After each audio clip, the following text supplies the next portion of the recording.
కొత్తలో హాస్టల్ జీవితం, కాలేజీ చదువు కాస్త కష్టంగా తోచిన విశాల క్రమంగా చదువు ధ్యాసలో పడింది. ఆమె కళ్ళెదుట కొత్త ప్రపంచపు కవాటాలు రంగురంగుల ఆశలతో మిరుమిట్లు గొలుపుతూ తెరుచుకున్నాయి. తన చుట్టూ ఉన్నవారిలో తనకంటే వయసులో చిన్నవారు, పెద్దవారు, తెలివైనవారు, తెలివి తక్కువవారు, తనకంటే ఎక్కువ కష్టాలు పడినవారు, బీదవారు, అతి ధనవంతులు, కాలు కింద పెట్టని ఐశ్వర్యవంతులు, ఇలా రకరకాల విద్యార్థులను తటస్థపడుతున్నారు. తోటి విద్యార్థులతో విశాలకి పెద్ద చనువు, స్నేహం ఏర్పడలేదు కానీ వాళ్ళల్లో కొందరు సినిమాల గురించి, రొమాన్సుల గురించి చెప్పుకుంటుంటే, కొందరు ఉన్నత విద్యలు, విదేశీయానం, పైపై చదువుల గురించి మాట్లాడుతుండేవారు. విశాలకి కొత్త పరిచయాల వలన ట్రైనింగ్ పాస్ అయి నెలకి 100 సంపాదించుకోవడమే ధ్యేయం కాదు. బిఏ పాస్ అవ్వాలి, ఆ పైన ఎంఏ అవ్వాలి. అరుణగిరి తనకి చదువు చెప్పించినందుకు గర్వపడేలా తాను ఉన్నత విద్యావతై పెద్ద ఉద్యోగం చెయ్యాలి. ఇలా ఆమె కలలు, ఆశయాలు కాలంతో, చుట్టూ పరిసరాలతో మారజొచ్చాయి. విశాలలో పూర్వపు బెరుకుతనం చాలా మట్టుకు తగ్గింది. అరుణగిరితో నవ్వుతూ, తుళ్ళుతూ, ఉత్సాహంగా కబుర్లు చెప్పేది. అతనితో సినిమాలకి, బీచ్కి, షాపింగ్కి వెళ్లేది. అరుణగిరి ఆమెకు చీరలు, టాయిలెట్ సామాన్లు ఇలా అవసరమైనవి కొనిపెడుతుండేవాడు. తీసుకుంటున్నప్పుడు పూర్వంలా మోగపోయి చూసేది కాదు. అరుణగిరి పర్సు తీసి స్వతంత్రంగా ఖర్చు చేయడం, అతను తనవాడు అన్న భావంతో ప్రవర్తించడం, అతని రాక కొరకు ఆశతో నిరీక్షించడం, ఇవన్నీ అలవడ్డాయి విశాలకి.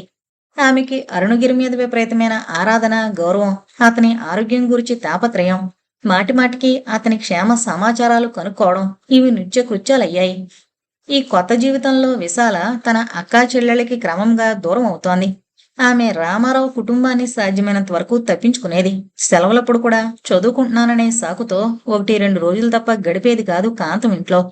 ఇక ఉమ్మడి కుటుంబంలో ఉన్న అమృతం దగ్గరకు చుట్టం చూపుగా వెళ్లడం తప్ప అంతకు మించి స్వతంత్రం ఉండేది కాదు. నలుగురు ఉన్న కుటుంబంలోంచి వచ్చిన విశాల ఆ నలుగురు పరిస్థితుల వల్ల దూరం కాగా తనలోని మమతనంతా అరుణగిరి మీద వెళ్లబోసేది. అరుణగిరి గార్డియన్గా సంతకం చేయడం వల్లను ప్రిన్సిపాల్కి ఈమె సమస్యల్ని కొంతవరకు చెప్పడం చేతను అతని రాకపోకలకు అభ్యంతరం ఉండేది కాదు. ఆ ఏడాది గడిచేసరికి విశాల గుర్తుపట్టలేనంతగా మారిపోయింది. ఆమె కళ్లల్లో స్థైర్యం, జీవితం పట్ల విశ్వాసం, మాటల్లో నాగరికత ఉట్టిపడేవి.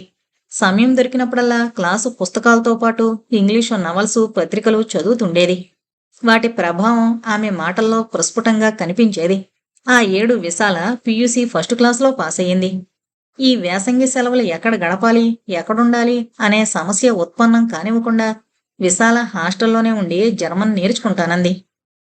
కాంతం కొంచెం కినుకు వహించింది మొదట్లో.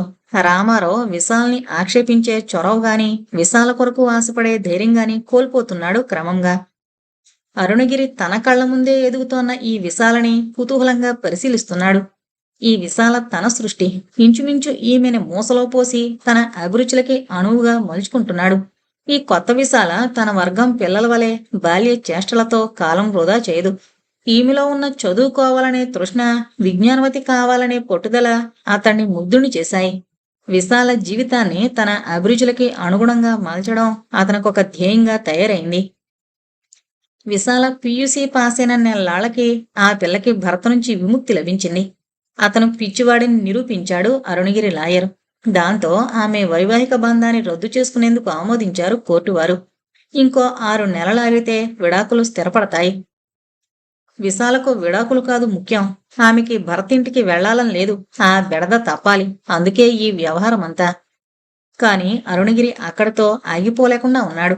అతనికి క్లబ్బులు, స్నేహితులు, పూర్వ పరిచయాలు, ఇల్లు, తల్లి, బిజినెస్ ఇవన్నీ ఉన్నా వీటిల్లో పరిపూర్ణత కనిపించడం లేదు. పూర్వంలా క్లబ్బుకు వెళ్లి రాత్రి 10 దాకా పేక ఆడలేకుండా ఉన్నాడు. అదే మాదిరి గిండి రేసులకి వెళ్లాలంటే అతనికి ఇష్టంగా ఉండేది కాదు. అలవాటు కొద్దీ వెళ్లినా విశాల్ ఇష్టపడదు, విశాలకి తెలిస్తే బాధపడుతుంది అనుకుంటూ అతను తన మీద తనే ఆంక్షలు పెట్టుకుంటున్నాడు. విశాల పైకి ఏమీ అనకపోయినా ఆ అమ్మాయికి కష్టం కలిగించే పనులు, ఇష్టం లేని పనులు అతను చేయలేకపోతున్నాడు. అతని ఆలోచనలకి గమ్యం విశాల, అతని పనులకి కేంద్రం విశాల. ఇలా పైకి మామూలుగా ఉన్న అంతర్గతంగా అరుణగిరి మీద విశాల ప్రభావం చాలా మటుకు పరిమళం వలె చుట్టుముడుతోంది. సావిత్రమ్మ ఎప్పటికప్పుడు అరుణగిరి విశాలని పెళ్ళాడనని, పెళ్లి చేసుకుంటానని చెబుతాడని ఎదురు చూస్తుండేది. కాని అటువంటి ప్రసంగమేమీ కొడుకు నోటి నుంచి వెలువడకపోవడం ఆవిడకు ఆశ్చర్యంగా ఉంది. అమ్మా, విశాల పియూసీ ఫస్ట్గా పాస్ అయింది అన్నాడు అరుణగిరి రిజల్ట్స్ వచ్చిన రోజు తానే పాస్ అయినంత సంతోషంగా. అలాగా, చాలా సంతోషం అంది సావిత్రమ్మ పొడిగా. కొడుకు విశాలని ఇంటికి తీసుకొస్తానని ఒక్కసారి కూడా అనలేదు. తీసుకురమ్మనమని ఆవిడ అనలేదు. విశాల అనే పేరు ఆవిడ చెవుల చాలాసార్లు పడింది గాని ఆ పిల్లని ఒక్కసారి కూడా చూడలేదామె. గిరి, మీ మామయ్యకేం రాయమంటావు? వాడు బేబీ విషయం హెచ్చరిస్తున్నాడు అంది. ఆ మూడో రోజు కొడుకు ఆంతర్యం కనుక్కోవాలని. ఇప్పుడేం తొందరమ్మా, నాకిప్పుడప్పుడే పెళ్లి చేసుకోవాలని లేదు. నువ్వు చేసుకుంటానంటే వాళ్ళు మరో చోట ఖాయం చేసుకోరు. మంచి సంబంధం దొరికితే నా కోసం ఆగద్దని రాయి. ఇంకా నువ్వెన్నాళ్ళు ఇలా ఉంటావు? పోనీ నీ మనసులో ఎవరన్నా ఉంటే చెప్పు. అబ్బే, నాకు అలాంటి వాళ్ళెవరూ తటస్థపడలేదు. ఒకవేళ తటస్థపడితే నీకుగాక ఇంకెవరికి చెబుతానమ్మా? నీ దగ్గర నేను ఏ విషయం దాచను, సరేనా అన్నాడు అరుణగిరి తల్లి మనసులోని సంశయాల్ని గ్రహించినట్లు. నువ్వు దాస్తున్నావని కాదు, కాని ఇలా పెళ్లి లేకుండా ఎన్నాళ్ళుంటావు? ఇంత పెద్దింట్లో నేను ఒక్కదాన్ని ఎలా ఉండని చెప్పు. నువ్వు ఒక్కదానివి ఉండలేకపోతే చెప్పు, హేమక్కకి రాస్తాను. బిలబిల డజన్ మంది పిల్లలతో దిగుతుంది అన్నాడు అరుణగిరి తల్లిని ఆట పట్టిస్తూ. హేమ జయమ్మ 4వ కూతురు. ఆ పిల్లంటే సావిత్రమ్మకి అభిమానం. హేమ పిల్లలు నీ పిల్లలవుతారా? నాకు కోడలు పిల్లలు కావాలి గాని వీళ్ళంతా కాదు. కోడలంటే బజార్లో కొని వస్తువా ఏంటి అంత త్వరగా రావడానికి అన్నాడు అరుణగిరి దొరక్కుండా. కాని సావిత్రమ్మ ఒకటి కనిపెట్టింది. పూర్వం వలె ససేమిరా పెళ్లి చేసుకోనని అరుణగిరి మొక్కుపట్టు పట్టడం లేదు. ఈ విశాల ఎల్లాటిదైనా కొడుకు మనసుని మారుస్తుంది అనుకుందావిడ. కాని దీని పర్యవసానం ఏమవుతుందోనని మట్టుకు భయంగానే ఉంది. విశాల ఫస్ట్ బిఏలో ఉండగా సావిత్రమ్మగారికి వారం రోజులు జ్వరం వచ్చింది. ఆ వారం రోజులు అరుణగిరి తల్లి మంచాన్ని అంటిపెట్టుకునే ఉన్నాడు. ఒక్క క్షణం కూడా కదలకుండా. రోజూ ఉదయం వేళ కిందకొచ్చినప్పుడు విశాలకి తల్లి స్థితి ఫోన్ చేస్తుండేవాడు. విశాలకి సావిత్రమ్మగారిని చూడాలనున్నా, ఆవిడకు పరిచర్య చేసి తన రుణం తీర్చుకోవాలనున్నా నేను రానా అని అడిగే ధైర్యం కలగలేదామెకు. ఆ అమ్మాయిని రమ్మని అనలేదు అరుణగిరి. విశాల, అమ్మకి ఈ రోజు నింపాదిగా ఉంది. రేపు పథ్యం పెడితే ఎల్లుండి కదలగలుగుతాను అన్నాడు అరుణగిరి ఫోన్లో. నాకేం పర్వాలేదు. మీరు అమ్మగారికి బాగా తగ్గేదాకా రాకండి. అమ్మగారికి మందులు జాగ్రత్తగా ఇవ్వండి. ఆమెకు బాగా కులాసా చిక్కాకే రండి అంది విశాల. కాని ఈ వారం రోజులు అతను కనిపించకపోయేసరికి ఆమెకేదో గుబులుగా దిగులుగా ఉంది. సావిత్రమ్మగారికి ఒకవైపు తృప్తిగా, మరోవైపు ఆశ్చర్యంగా ఉంది. వారం రోజులు గుమ్మం కదలకుండా విశాలని చూడకుండా ఉన్నాడంటే ఆ అమ్మాయి మీద తను భయపడినటువంటి వ్యామోహం లేదేమో, ఉత్త స్నేహమేనేమో అనుకుని సరిపెట్టుకుంది. అంత చిన్న జ్వరానికే డీలా పడిపోయిన తల్లిని చూసి 4 లంకణాలకి ఎలా చిక్కిపోయావో అన్నాడు పద్యం తింటున్న తల్లి పక్కన కూర్చుని. నువ్విలాగే నా మాట వినకుండా ఉండు, బెంగతో మంచాన పడతాను అంది సావిత్రమ్మ నిష్ఠూరంగా. ఇంట్లో ఆడపిల్లలేని వెలితి ఆమెకు మరీ లోతుగా కనిపించింది ఈ 4 రోజులు. నీ మాట నేనేం వినలేదు చెప్పమ్మా. నిన్ను ఎప్పుడన్నా ఎదిరించానా చెప్పు. ఎదిరించావని కాదు, పెళ్లి చేసుకోమని ఎన్నాళ్ళు పోరను, ఎంత బ్రతిమలాడను. నీ పట్టుదల నీదే గాని నా విషయం ఆలోచించమేం. నీకోసం, ఈ ఇంటి పేరు నిలబడ్డం కోసం నేను ఎన్ని అవస్థలు పడ్డానో నీకేం తెలుసు. గిరి, నాకు అప్పుడప్పుడు అనిపిస్తుంది నేను పడ్డ పాటంతా వృధా అవుతుందా అని. ఎందుకు అవుతుంది? ప్రతిదానికి సమయం రావాలి. ఆ సమయం కనుచూపు మేరలో ఉందంటే ఆ ఆశతోనన్నా బతకొచ్చు అంది సావిత్రమ్మ కొడుకు దగ్గర నుంచి మాట పెగిలించాలని. ఏమో, ఎవరికి తెలుసు అని తప్పుకున్నాడు అరుణగిరి. సావిత్రమ్మ ఉత్సాహం పుంజుకున్నట్లే అయ్యి నీరు కారిపోయింది. వారం రోజుల తర్వాత ఆ సాయంత్రం హాస్టల్కొచ్చాడు అరుణగిరి. అతను రాడని తెలిసిన రోజు చెట్టు కిందున్న సిమెంట్ బెంచి మీద కూర్చుని అతని రాక కోసం కన్నారపకుండా చూడడం విశాల దినకృత్యం అయింది. వియోగం హృదయాల్ని మరింత దగ్గరకు తెస్తుందనేది ఇద్దరి పట్ల ఒక రకంగా నిజమైంది. తల్లి పక్క దగ్గర కూర్చుని మందు మాకులు ఆహారం చూసుకుంటున్న అరుణగిరి విశాలుంటే అంత శ్రద్ధగా చూసేది, విశాలైతే తనకంటే ఎక్కువ సేవ చేసి ఉండేది అని అనేకసార్లు తనలో తాను అనుకునేవాడు. అదీగాక ఆమెతో రోజూ మాట్లాడడం అతనికి అలవాటైంది 2 ఏళ్లుగా. వారం రోజులు చూడకుండా ఉండేసరికి ఎప్పుడు చూస్తానా అని ఊగుళ్ళూరుతున్నాడు. విశాల ఈ వారం రోజుల్లో అరుణగిరి తనకెంత ముఖ్యుడో తెలుసుకుంది. కాలేజీకి వెళుతోంది, వస్తోంది, హాస్టల్లో తింటోంది. కాని ఏదో జీవస్పందన కోల్పోయినట్లుంది. అరుణగిరి మళ్ళీ కనిపిస్తాడా? కనిపించకపోతే తను బతకగలదా? ఇలా కలవరపడేది. మానసికంగా ఆందోళన పడుతున్న విశాల అరుణగిరి రావడం గమనించలేదు.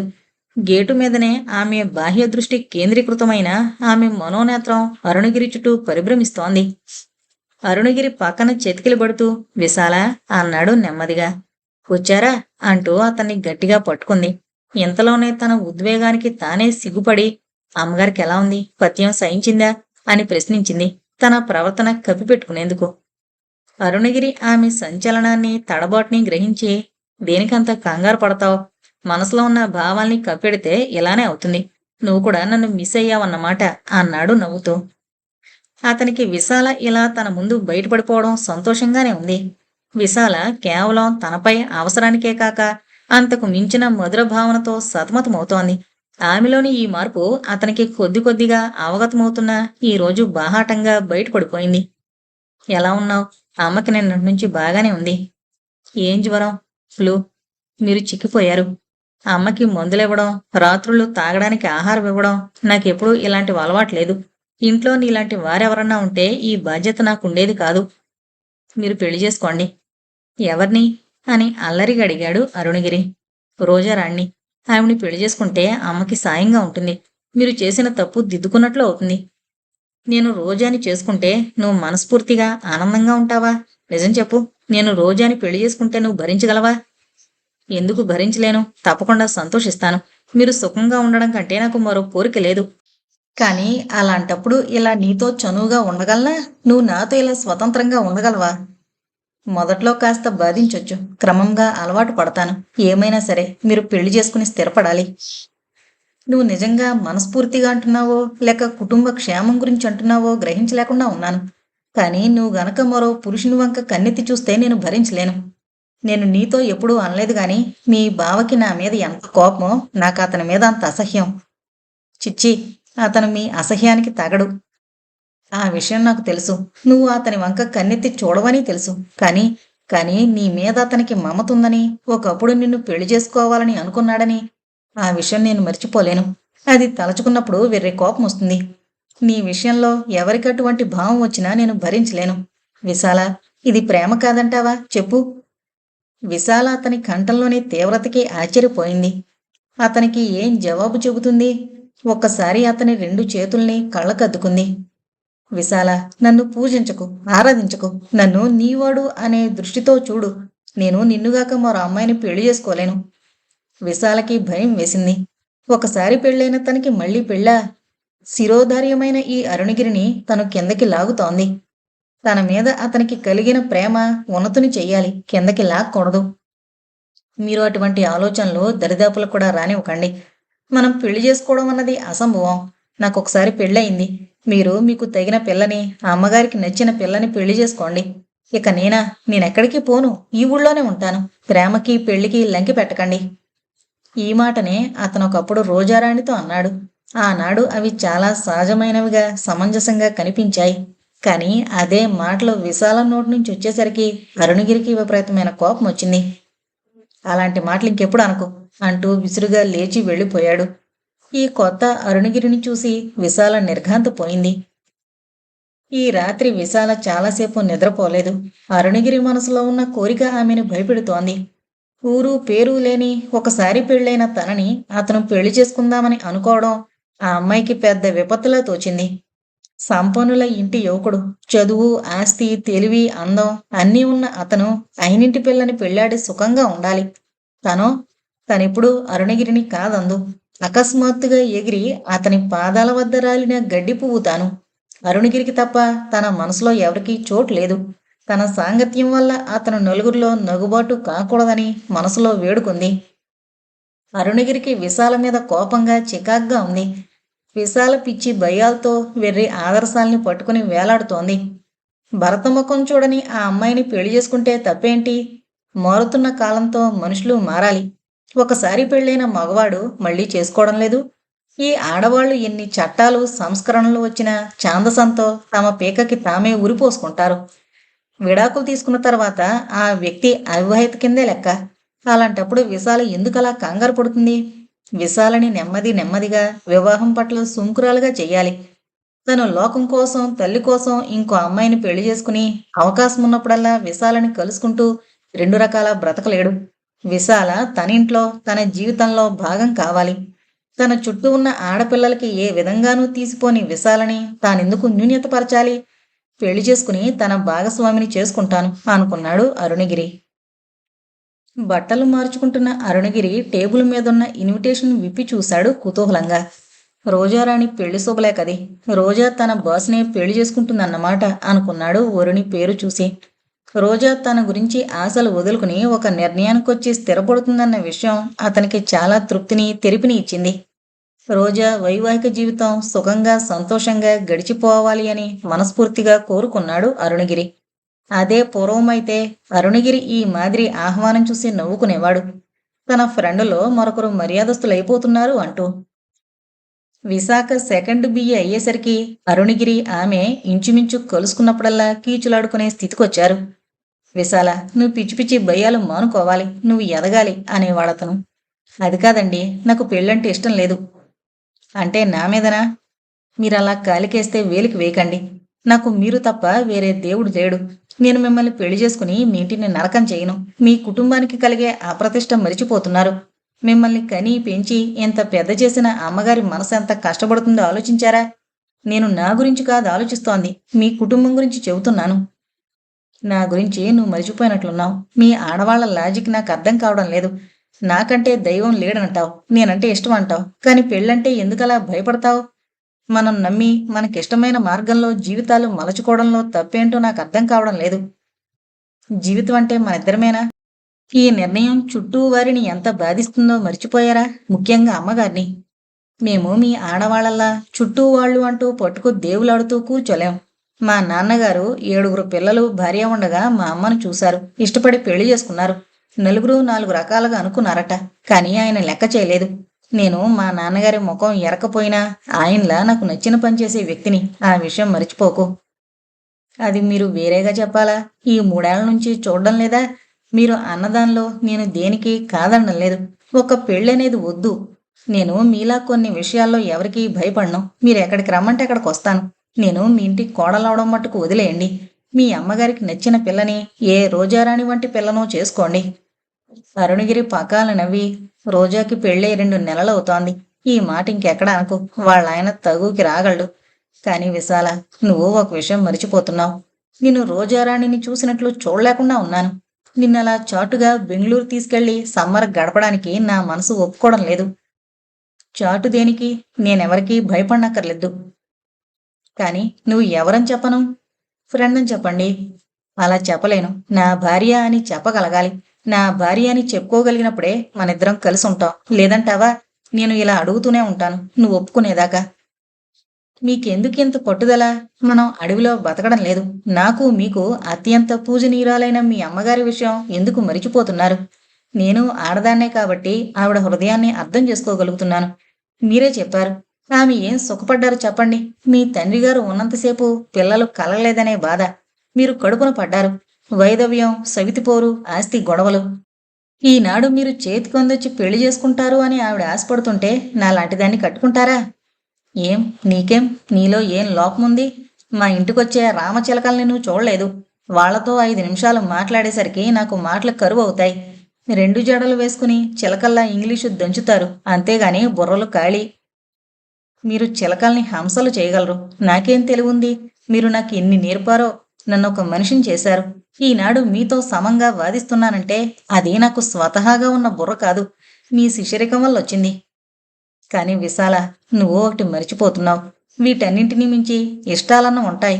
నేను నిన్ను చూసినట్లు మరో స్త్రీని చూడలేను.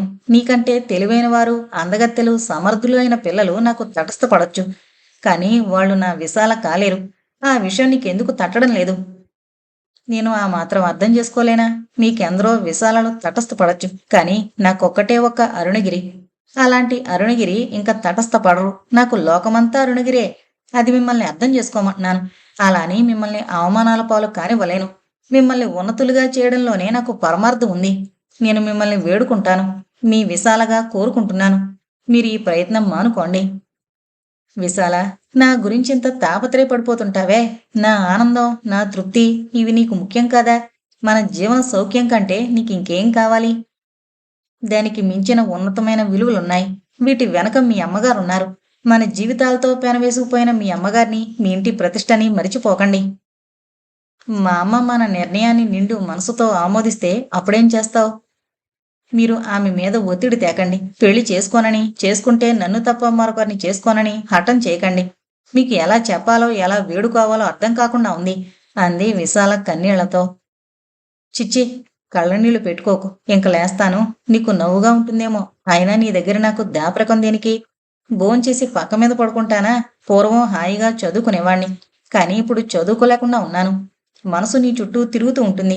ఆ ఆలోచనల్లో నువ్వు రోజారాణిలా విలాసంగా కనిపించావు. పొద్దుట బెడ్ కాఫీ ఇస్తున్నట్టు, అమ్మతో పాటు మల్లెపూలు కోస్తున్నట్లు, ఇంటి పనుల్లో నిమగ్నమైనట్లు, ఇలా నువ్వు గృహిణిగా అనేక అవస్థల్లో కనిపిస్తుంటావు. చెప్పు, ఇది ప్రేమ కాదా? ఈ ఆలోచనల్లో తప్పుందా? నువ్వెందుకు నాకు ఆ రూపాల్లోనే సాక్షాత్కరిస్తావు? అంటూ అనునయంగా అడుగుతున్న అరుణగిరిని అతని కంఠంలోని వేదనకి, బాధకి విశాల విచలితయింది. ఆ అమ్మాయికి నోట్నుంచి మాట రాలేదు. ఒక్కసారి అతని తలని గుండెలు కదుముకుంది. పరిసరాల్ని, బాహ్య ప్రపంచాన్ని మరిచిపోయి. ఆ మర్నాడు అరుణగిరి వస్తూ వీరేశలింగం గారి స్వీయ చరిత్ర, డాక్టర్ కార్వే జీవిత గాథ తీసుకొచ్చాడు. విశాల, మా అమ్మ ఈనాటి డిగ్రీలున్న అమ్మాయిల కంటే 10 చదివింది. నువ్వు అమ్మ లైబ్రరీ చూడాలి అన్నాడు. అందుకనే ఆమె మిమ్మల్ని ఇంత ఆదర్శయుతంగా పెంచారనుకుంటా. నాకు మీతో పరిచయం అయ్యేదాకా పుస్తకాలంటే ఎంత ఆప్తులు అన్న విషయమే తెలీదు. మనం కాలంతో పాటు మారాలి. కాలంతో పాటు కొత్త సమస్యలు వస్తుంటాయి. వాటిని ఆయా కాలాలకు అనుగుణంగా మార్చుకోవాలి. నువ్వు మళ్ళీ కుటుంబ గౌరవం అంటూ నా మాట కడ్డు రాకు. 40 ఏళ్ల కింద శారదా బిల్లు అమల్లోకి వచ్చేదాకా బాల్య వివాహాలు సాంప్రదాయం అనుకున్నారు. అది ఎంత దురాచారమో, ఆ బాల్య వివాహాల వల్ల ఎంతమంది ఆడపిల్లలు బలైపోయారో వీరేశలింగం గారి స్వీయ చరిత్ర చదువు తెలుస్తుంది. ఆనాడు రజస్వలానంతరం వివాహం, విధవ వివాహం సంస్కరణలు అనుకున్నారు. ఆడపిల్లల చదువులంటే అదేదో చెడు పనిగా చూసేవారు. మరి ఈనాడు కాలేజీలు పట్టడం లేదు. ఎక్కడ చూసినా మీరే. దీనికేమంటావు? నేను అనేదేముంది? అవకాశాలు కలిగాయి. మీలాంటి సహృదయులున్నప్పుడు మాకు చదువుకునే అదృష్టం కలిగింది. అలా దారికిరా. ఒకప్పుడు వితంతు వివాహం అంటే పెద్ద అప్రతిష్ట అని గొంతులు చించుకున్నవారే ఇది మామూలు విషయంగా రాజీకొచ్చారు. నువ్వొక్కసారి ఆలోచించి చూడు. మా అమ్మ రోజుల్లో, మీ అమ్మ రోజుల్లో నీకు మళ్ళీ ఇలా వివాహ బంధం తెంచుకోవడానికి వీలయ్యేదా? ముసలో ముతకో, గుడ్డో కుంటో మన కర్మ అని సరిపెట్టుకుని పడి ఉండేవారు. కానీ మన తరం వారికి ఈ మానవ కల్పిత నరకాల నుంచి విముక్తి లభించే అవకాశం కలిగింది. అవును, ఆ అవకాశాన్ని కొందరిలో కొందరన్నా సద్వినియోగపరుచుకుంటున్నారు. నాకు నిన్ను చూస్తే జాలిగాను, మరొప్పుడు నీ మూర్ఖత్వానికి కోపంగానూ ఉంటుంది. నాకేదో భయంగా ఉంది. భయం దేనికి? కాలాన్ని బట్టి సమస్యలు మారుతుంటాయి. స్త్రీ పురుష సమానత్వం అంటూ చదువుకుని సమానంగా ఉద్యోగాలు చేస్తున్న ఈ రోజుల్లో వివాహానికి గల అర్థం మారింది. విడాకులు కావాలి అని అనుకుంటూ కొంత దాకా వచ్చి ఆ పైన వెనక్కి తగ్గడం పిరికితనానికి నిదర్శనం. మన సాంప్రదాయం. మనం చాలా వాటిల్లో పాశ్చాత్యుల్ని వరవడిగా తీసుకుని ఓటు హక్కు, ఆస్తి హక్కు కావాలనుకున్నాం. ఇతర బాధ్యతలేమీ లేక అవకాశం కలిగినప్పుడు మళ్ళీ పెళ్ళెందుకు చేసుకోకూడదు? అందున నీలాంటి వారి తప్పేమీ లేనప్పుడు ఎందుకీ బేలతనం, అధైర్యమును? ఇందులో అన్యాయం గాని, అక్రమం గాని కనిపించడం లేదు. ఇదేదో నిన్ను నా దానిగా చేసుకునేందుకు చెప్పే వాదన అనుకోకు. చదువన్నది మన దృక్పథాన్ని పెంచాలి, మనోధైర్యాన్నివ్వాలి అన్నాడు అరుణగిరి ఆ పుస్తకాలు విశాల ఒడిలో ఉంచుతూ.